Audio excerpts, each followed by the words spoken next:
Hello दोस्तों, कैसे हैं आप? एक बार फिर से हम आपका स्वागत करते हैं आपके अपने YouTube चैनल GK 360 में। और आज जो टॉपिक लाया है, इस टॉपिक का नाम है बिहार कृषि, यानी हम फसल के बारे में पढ़ेंगे। और यह टॉपिक BPSC 67 PT और BSSC CGL 3 के ध्यान में रखते हुए बनाया गया है। और मेरे भाई, वीडियो को अंत तक देखिए, मेरे साथ बने रहिए। अगर अच्छा लगेगा तो लाइक कीजिएगा, अगर बहुत अच्छा लगेगा तो सब्सक्राइब भी कर दीजिएगा। और मेरे मेहनत को देखते हुए आप जितना अधिक से अधिक हो शेयर भी कीजिएगा। आइए स्टार्ट करते हैं टॉपिक बिहार की कृषि और पढ़ेंगे साथ ही साथ फसल के बारे में। सबसे पहले हम बात कर लेते हैं जलवायु। तो बिहार की जलवायु कैसी है? तो मैंने पिछले वीडियो में बता रखा है कि बिहार की जो जलवायु है वो मानसूनी है या उपोष्ण जलवायु है। तब कह सकते हैं बिहार की जलवायु कैसी है? तो बिहार की जलवायु मानसूनी है, या फिर आप कह सकते हैं जो बिहार की जलवायु है वो कैसी है? उपोष्ण कटिबंधीय जलवायु है। लेकिन एक चीज और आप याद रखेंगे, बिहार के पूर्वी जलवायु, पूर्वी भाग में, पश्चिमी भाग में कुछ जलवायु का अंतर दिखता है। जो बिहार का जो पूर्वी भाग है, इस पूर्वी भाग की जलवायु आर्द्र जलवायु है। देखिए वीडियो में बहुत सी बातें मैं एक्स्ट्रा फैक्ट बताता हूँ, आप पेन कॉपी ले लें। जो बातें आपको अच्छी लगती है आप उन बातों को आप क्या कीजिएगा, लिख लीजिएगा। तो हम बात करते, पहले बात करते पूर्वी भाग की। आप देखते होंगे पूर्वी भाग में बारिश ज्यादा होती है, और इस वजह से पूर्वी भाग की जो जलवायु है वो आर्द्र जलवायु है। जबकि पश्चिमी भाग की बात कर लेते हैं तो पश्चिमी भाग की जो जलवायु है वो आर्द्र शुष्क जलवायु है। ऐसा क्यों? क्योंकि जो बिहार का पूर्वी भाग है, यह पूर्वी भाग पश्चिम बंगाल के या बंगाल की खाड़ी के कुछ नजदीक है पश्चिमी भाग के तुलना में। अब हम बात कर लेते हैं कृषि क्षेत्र, यानी बिहार के कुल कितने प्रतिशत भूभाग पर कृषि की जाती है? तो बिहार के कुल क्षेत्रफल का तकरीबन 59.2%, या अगर आप राउंड फिगर में कहेंगे तो तकरीबन 60% कुल भूभाग का 60% भाग पर कृषि की जाती है। अब हम बात कर लेते हैं सिंचाई की। तो बिहार में जितने प्रतिशत भूभाग पर, यानी 59.2% भूभाग पर जो कृषि होती है, अगर हम सिंचाई की बात करें तो सभी भूभाग पर सिंचाई की सुविधा उपलब्ध नहीं है। अगर हम 100% मान लें तो इस कुल क्षेत्र का, कुल कृषि क्षेत्र का मात्र 57% भाग पर ही, कृषि क्षेत्र पर ही सिंचाई की सुविधा उपलब्ध है। बाकी जो बचते 43% भाग पर जहाँ कृषि होती है या पानी के लिए, जल के लिए या सिंचाई के लिए प्राकृतिक वर्षा पर निर्भर रहती है। अब हम बात कर लेते हैं जोत का आकार। देखिए बिहार में जो उत्पादकता है वो निम्न है, और निम्न होने का सबसे बड़ा जो कारण है, यहाँ जो जोत का आकार है, जो खेतों का आकार है, काफी छोटे हैं। लगभग 51% से ज्यादा जो जोत का आकार है उनका आकार 1 हेक्टेयर से कम है। अगर हम एवरेज देखें, अगर हम बात कर लेते हैं एवरेज बिहार में जोत का आकार, तो यह तकरीबन 0.39 कितना 39 हेक्टेयर है, यानी 1 हेक्टेयर से भी कम। और मैंने अभी आपको बताया कि लगभग 91% से ज्यादा जो जोत का आकार है वो 1 हेक्टेयर से कम है। चलिए, तो उम्मीद करते हैं यह बातें, जो बेसिक बातें थी वो आपको समझ में आ चुका है। हम जलवायु की ज्यादा डिस्कशन यहाँ पे नहीं करेंगे, क्योंकि बिहार की जलवायु को लेकर हम एक और वीडियो बनाएंगे। अब हम बात कर रहे थे कृषि जलवायु क्षेत्र। जो बिहार की जो कृषि क्षेत्र है, जो कृषि जलवायु क्षेत्र है, इसे 3 भाग में बांटा गया है, जिसे हम कहते हैं क्षेत्र 1, क्षेत्र 2 और क्षेत्र 3। जो क्षेत्र 1 के अंतर्गत जो आता है वह उत्तर पश्चिम क्षेत्र, और इस उत्तर पश्चिम क्षेत्र के अंतर्गत 13 जिले आते हैं। कितने जिले आते हैं? 13 जिले। अब हम बात करें, यह क्षेत्र 1 है, हम इसे क्षेत्र 1 के भी नाम से जानते हैं। दूसरा है उत्तर पूर्वी क्षेत्र, जिसे हम क्षेत्र 2 के भी नाम से जानते हैं, और इसमें कुल 8 जिले शामिल हैं। दक्षिण क्षेत्र, गंगा की जो नीचे वाले क्षेत्र हैं, ये सभी दक्षिणी क्षेत्र कहलाते हैं, और इसमें 17 जिलों को शामिल किया गया है। 17 जिले इसमें शामिल है, किसमें?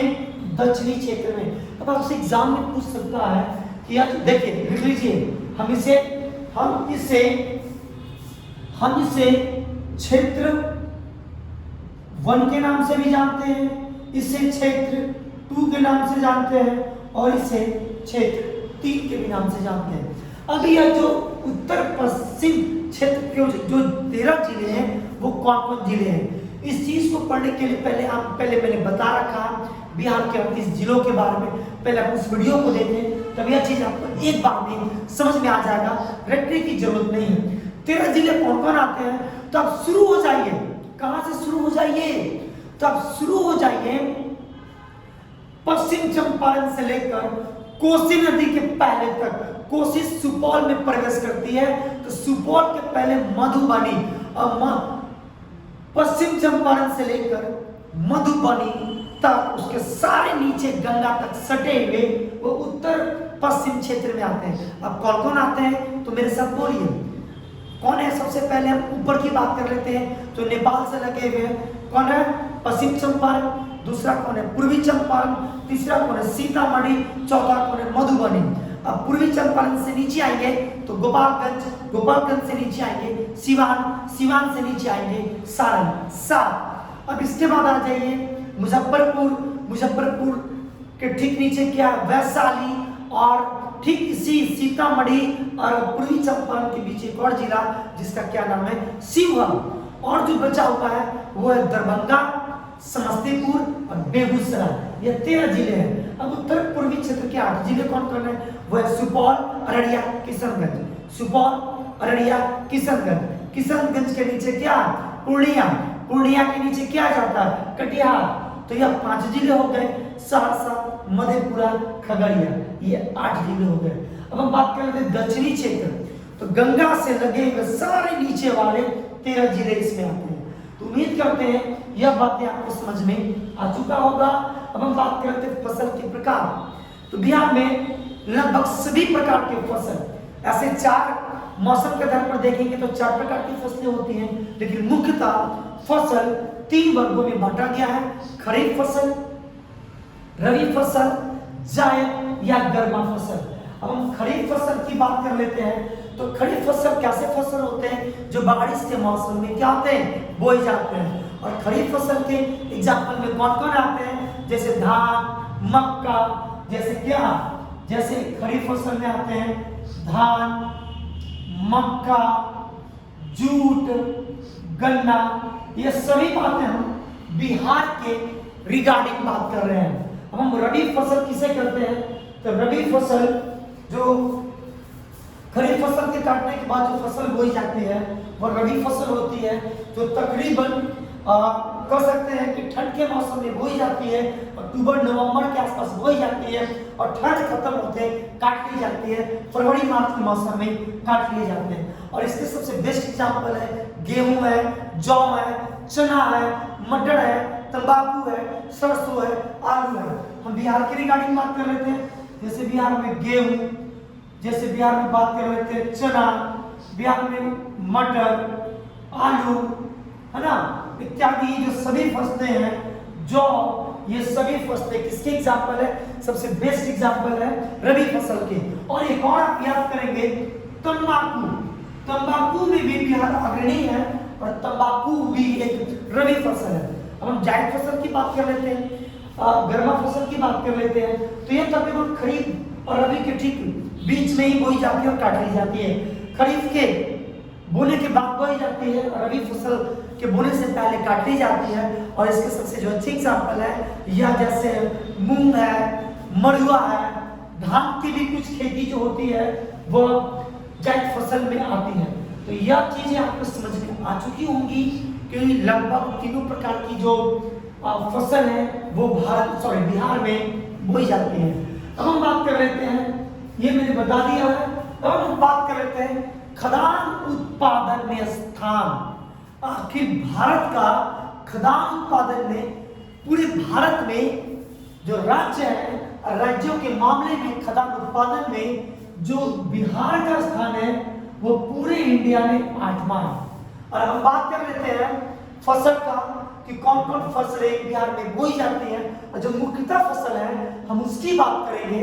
और हम टॉप 3 शीर्ष उत्पादन जिलों को देखेंगे और उसके बाद देखेंगे कि चावल का बिहार में उत्पादन के मामले में क्या स्थान आता है। सबसे पहले हम बात कर लेते हैं चावल की। तो चावल का सबसे ज्यादा जो उत्पादन है वह कहां पे होता है? वह होता है रोहतास में। रोहतास के बाद दूसरे स्थान पर आता है औरंगाबाद, और तीसरे स्थान पर कौन आता है? कैमूर। तो पहला स्थान किसका है? रोहतास का। दूसरा स्थान किसका है? औरंगाबाद का। और तीसरी जो शीर्ष उत्पादक है वो कौन है? कैमूर। देखिए आपको एक बार में याद हो जाएगा, एक बार में। मैप आप जानते हैं तो रोहतास के देखेंगे तो रोहतास के राइट में आपको क्या पड़ेगा? औरंगाबाद। और रोहतास के लेफ्ट में क्या है? कैमूर। तो आप याद कर ले। वैसे एग्जाम के व्यू से आप टॉप 1 को याद रखेंगे। एग्जाम का ऐसा ट्रेंड है कि जो शीर्ष उत्पादन जिला है उसी का पूछता है, तो कम से कम आप नंबर 1 रैंक पे कौन है ये याद कर लेंगे। तो यह कौन है? रोहतास। हम बात कर लेते हैं गेहूं की। तो गेहूं के मामले में भी जो शीर्ष उत्पादन के मामले में जो पहला स्थान है यह रोहतास का। नंबर 2 पर है मुजफ्फरपुर और नंबर 3 पर है पूर्वी चंपारण। तो नंबर 1 पर कौन है? रोहतास। नंबर 2 पे कौन है? मुजफ्फरपुर। और नंबर 3 पे कौन है? पूर्वी चंपारण। तो देखिए आपको याद हो चुका होगा कि चावल में और गेहूं में इस दोनों के शीर्ष उत्पादन में कौन है? रोहतास है। चावल में भी रोहतास, गेहूं में भी रोहतास। अब हम बात कर लेते हैं मक्का की। तो मक्का के उत्पादन के मामले में जो नंबर 1 है वह देखिए, मक्का का उत्पादन सबसे ज्यादा कहां पे होगा? जहां पे पानी के सोर्सेस अच्छे होंगे, और यह बिहार के पूर्वी क्षेत्र में है। जैसे कौन है? तो नंबर 1 उत्पादन में आता है कटिहार के ऊपर में पूर्णिया, और इसके बगल में क्या आता है? अररिया। तो मक्का के शीर्ष उत्पादन में आप याद कर ले कौन? कटिहार नंबर 1 पे है। नंबर 2 पे कौन है? पूर्णिया। और नंबर 3 पे जो आता है उसका नाम है अररिया। अब हम बात कर लेते हैं दलहन की। तो दलहन फसल के उत्पादन में कौन नंबर 1 पर है? तो दलहन के उत्पादन में जो शीर्ष उत्पादन जिला है उसका नाम है पटना। पटना के बाद औरंगाबाद, और तीसरे स्थान पर आता है सुपौल। तो दलहन में पहला कौन है? तो बोलेंगे पटना। नंबर 2 पे कौन है? तो यही वाले क्षेत्र, पटना से लगे क्षेत्र जिसका नाम क्या है? औरंगाबाद। और नंबर 3 पे कौन आता है? तो नंबर 3 पे कहेंगे कौन? जहां से कोसी प्रवेश करती है नदी, उसका क्या नाम है? सुपौल। तो कम से कम मक्का का याद कर ले। मक्का कहां पे खत्म हो गया? मक्का क से। तो शीर्ष उत्पादक कौन है? कटिहार। और दलहन में कौन है? पटना। अब हम बात कर लेते हैं जूट की। और आप एक बात याद रखेंगे कि जूट भी जो है यह जो है खरीफ फसल है, इसे पानी ज्यादा चाहिए। और जूट का जो उत्पादन कहां पे होगा? तो जूट का उत्पादन वहीं पे होगा जहां पे पानी काफी ज्यादा होता है। तो जूट के उत्पादन में जो नंबर 1 है वह है पूर्णिया। कौन है? पूर्णिया। और आप पूर्णिया के बारे में आप याद रखेंगे कि पूर्णिया बिहार के कुल जूट उत्पादन में अकेले 70% उत्पादन केवल पूर्णिया में होता है। और यह बीपीएससी के एग्जाम में कितनी बार पूछा गया क्वेश्चन है कि जूट के उत्पादन में बिहार का शीर्ष उत्पादक जिला कौन है, तो वह जिला कौन है, पूर्णिया। पूर्णिया के बाद कटिहार, और कटिहार के बाद जो अगले जिला है वो सहरसा। इन क्षेत्रों में जूट का उत्पादन काफी ज्यादा होता है, लेकिन आप याद रखें कि नंबर 1 पर कौन है, पूर्णिया। अब हम बात कर रहे थे तंबाकू की, और तंबाकू का शीर्ष तो नहीं, लेकिन तंबाकू के मामले में जो उत्तर बिहार है, जो गंगा से लगे हुए क्षेत्र है, ऐसे क्षेत्रों में तंबाकू की कृषि काफी अच्छी होती है। उसमें सबसे अग्रणी की हम बात कर लेते हैं तो वैशाली है। वैशाली के बाद हम बात कर लेते हैं तो समस्तीपुर का क्षेत्र है। समस्तीपुर के बाद जो क्षेत्र है वो बेगूसराय का क्षेत्र तंबाकू के उत्पादन में अग्रणी है। और भी बहुत सारे ऐसे जिले हैं जहाँ पे तंबाकू की कृषि होती है। तंबाकू मुख्यतः उत्तर भारत में होती है, यह याद करेंगे। वैशाली, समस्तीपुर याद करना तो याद कर लीजिए। बेगूसराय, तो कुछ मुजफ्फरपुर के क्षेत्र, पर पूर्वी चंपारण के क्षेत्र में भी तंबाकू की कृषि अच्छी होती है। एक और बहुत इंपॉर्टेंट है जिसे मैंने लिखना भूल गया, और वो है गन्ना। क्योंकि गन्ना आपको पता होगा कि गन्ना एक समय ऐसा था जब बिहार गन्ना के उत्पादन में पूरे भारत में इसका नाम हुआ करता था। चलिए गन्ना का, अब गन्ना भी जो है ये भी खरीफ फसल है, और वहीं पर कृषि अच्छी होगी जहाँ पे पानी ज्यादा होगा। और सबसे ज्यादा गन्ना जो उत्पादन की बात करते हैं, गन्ना उत्पादन में जो नंबर 1 है वो है पश्चिम चंपारण। कौन है, पश्चिम चंपारण। नंबर 2 की बात कर लेते हैं तो यह पूर्वी चंपारण। और जब पश्चिम चंपारण के नीचे आएंगे एक जिला मिलेगा जिसका नाम क्या है, गोपालगंज। तो यह टॉप 3 कह सकते हैं शीर्ष उत्पादन, गन्ना उत्पादन वाले जो जिले हैं वो नंबर 1 है। कौन है, पश्चिम चंपारण। नंबर 2 कौन है, पूर्वी चंपारण। और नंबर 3 पे कौन आता है, गोपालगंज। देखिए एग्जाम के व्यू से तो आपको याद करेंगे, या तो हो गया होगा चावल गेहूं में कौन, रोहतास। मक्का का से कटिहार। दलहन में कौन, पटना। जूट में पूर्णिया। तंबाकू का कोई विशेष क्षेत्र उत्पादक के मामले में नहीं दिया हुआ है। गन्ना की बात कर लेते हैं तो गन्ना कहाँ पे, पश्चिम चंपारण में। वैसे भी आप जानते होंगे कि जो गन्ना जो मिल था, जो चीनी मिल थे, वो चंपारण जिले में सबसे ज्यादा खुले हुए थे। और बिहार में मढ़ौरा जो सारण जिला में पड़ता है, वह चीनी मिल के लिए काफी फेमस था। तो उम्मीद करते हैं पहला आपको याद हो चुका होगा। हम पूछ रहे हैं, खुद से बोलिए। चावल तो बोलेंगे रोहतास, गेहूं बोलेंगे रोहतास, पूछ देंगे जूट बोलेंगे पूर्णिया, बोल देंगे गन्ना तो पश्चिम चंपारण, बोल देंगे दलहन बोल देंगे पटना, मक्का तो कैसे कटिहार। चलिए कुछ और चीज आपको पता होनी चाहिए एग्जाम पे।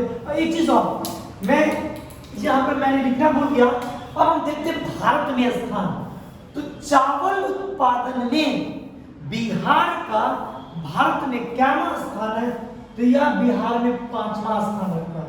तो मैं स्थान रखता है 5वां। फिर गेहूं की बात करें तो गेहूं का जो उत्पादन है वह बिहार 6ठा स्थान रखता है।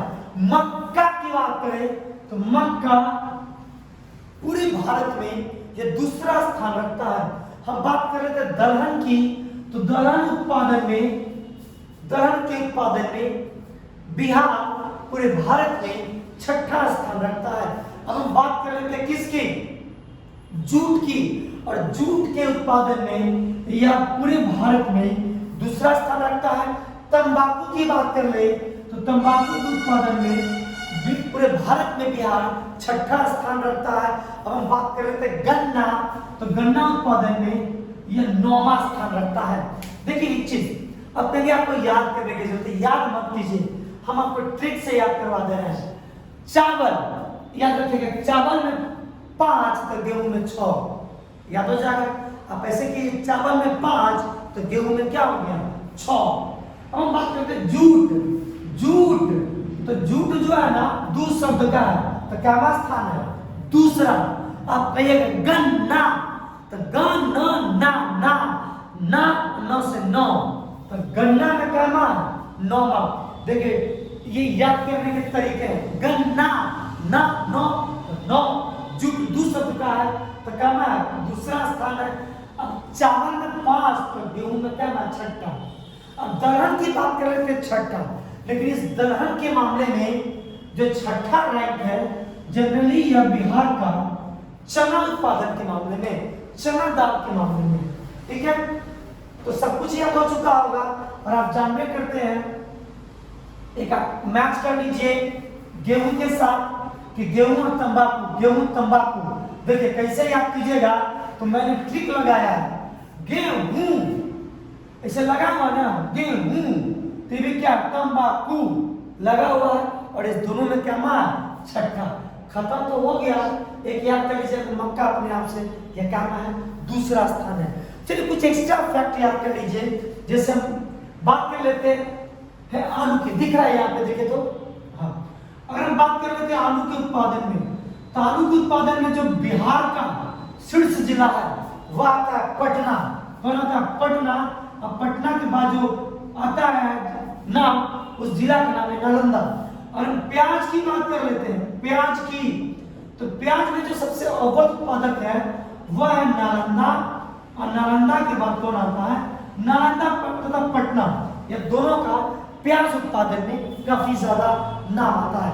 अगर आपको कुछ फल के नाम याद करने हैं तो फल के नाम सब मैं उसका अलग वीडियो बना दूंगा। जैसे फल के उत्पादन में भी जैसे आम के मामले में, लीची के मामले में, मतलब कह सकते हैं पूरे भारत में बिहार अपने आप में नंबर 1 स्थान रखता है। एक चीज और आप याद कर सकते हैं कि फसल के प्रकार या कि बिहार में कुल कितने प्रकार के फसल की खेती की जाती है, तो बिहार में तकरीबन 34 प्रकार के फसल की कृषि की जाती है। मेरे भाई अगर आपको वीडियो पसंद आया हो, अगर आपको लगा कि मैंने आपको याद करवा दिया, तो प्लीज मेरी मेहनत को देखते हुए आप इसे लाइक कीजिएगा, सब्सक्राइब कीजिएगा, और मेरी मेहनत को देखते हुए आप जितना अधिक से अधिक हो आप इसे शेयर कीजिएगा। तो उम्मीद करते हैं सभी बातें आपको अच्छे से समझ में आ चुकी होंगी। बहुत पहले मैंने कुछ कृषि क्षेत्र से वीडियो भी बना दिए थे। जैसे जनसंख्या की बात करें तो ग्रामीण जनसंख्या 88.7 है, और इस ग्रामीण जनसंख्या का आज भी बिहार की कुल जनसंख्या का तकरीबन मैक्सिमम 50% से ज्यादा जनसंख्या वह कृषि पे डिपेंड करती है। तो चलिए उम्मीद करते हैं ये वीडियो आपको पसंद आया होगा। इसी तरह के वीडियो के साथ मिलते हैं अगले क्लास में।